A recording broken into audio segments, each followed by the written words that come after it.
ચાલો જાણીએ આપણા સંગીત, નૃત્ય અને રંગભૂમિ વિશે. અદ્ભુત ચિલ્ડ્રન્સ એન્સાઇક્લોપીડિયામાંથી અનુવાદક પાયલ અને આનલ મદ્રાસી છે. તો આપ સાંભળી રહ્યા છો શાબ્દી દોશીના સ્વરમાં. તો જાણીએ સ્ટેજ અને સર્કસ વિશે. સ્ટેજ એટલે કે મંચ કે પ્લેટફોર્મ, જેના પર કલાકારો દ્વારા નાટકોના દ્રશ્યો ભજવાય છે. નાટ્ય લેખક દ્વારા તે લખાય છે અને નિર્દેશક દ્વારા તેનું નિર્દેશન થાય છે.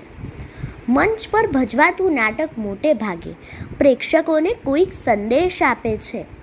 પ્રથમ કાયમી નાટ્યગૃહ કે થિયેટર 16મી સદીના ઉત્તરાર્ધે ઇટાલી ખાતે બંધાયું હતું. પ્રારંભના નાટ્યગૃહોમાં મંચની આજુબાજુ ફ્રેમો ગોઠવવામાં આવતી અને વાસ્તવિકતાનો ભાસ કરાવવા તે દ્વારા વચ્ચે દ્રશ્યોની અદલાબદલી કરાતી. જો કે આધુનિક ટેકનોલોજીની મદદથી હવે જ્યારે પણ જરૂર પડે ત્યારે દ્રશ્યો બદલી શકાય છે.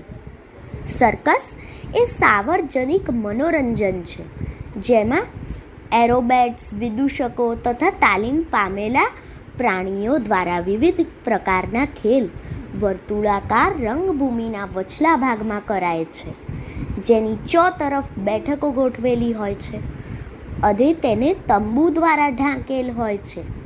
સૌપ્રથમ સર્કસનો આરંભ ઇંગ્લેન્ડમાં 18મી સદીના ઉત્તરાર્ધે થયેલો.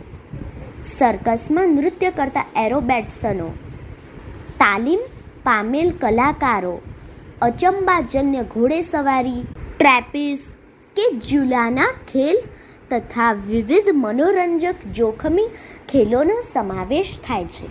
મોટાભાગના સર્કસના ખેલો રિંગની અંદર ભજવાય છે.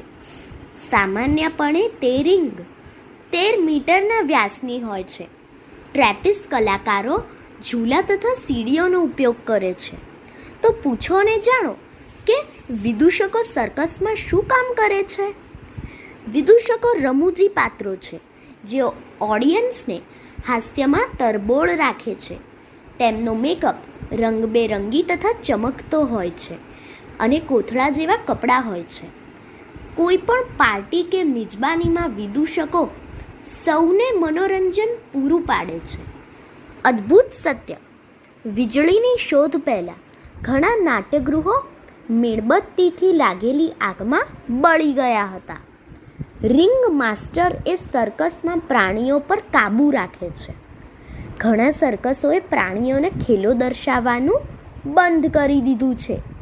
અકસ્માતોને અટકાવવા ટ્રેપીઝ કલાકારો દ્વારા રજૂ કરાતા એરોબેટિક દાવપેચ વખતે રિંગની ચારે બાજુ સલામતી જાળી લગાવેલી હોય છે.